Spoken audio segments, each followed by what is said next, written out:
I want to pray for you today. And I want to pray specifically for love.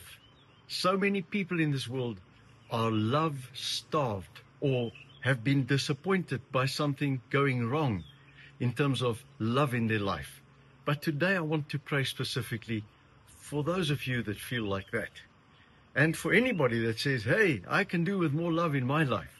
So let me pray.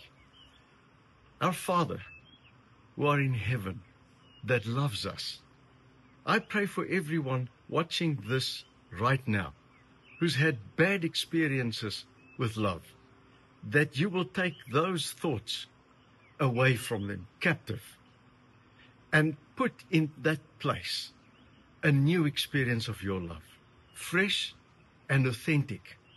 And I pray, Lord, that your love will flood hearts as we pray and believe for this, that you will just uplift people with the tenderness, but also the power of your love for them personally. I pray that everyone that listens to this will say to themselves, I will not let past experiences define my future experience of God's love. So, Lord, today, flood our lives with your love. Thank you that you love us. Amen. I trust you found this video uplifting. If you did, then please help us to bless others by following this page. Thank you for that.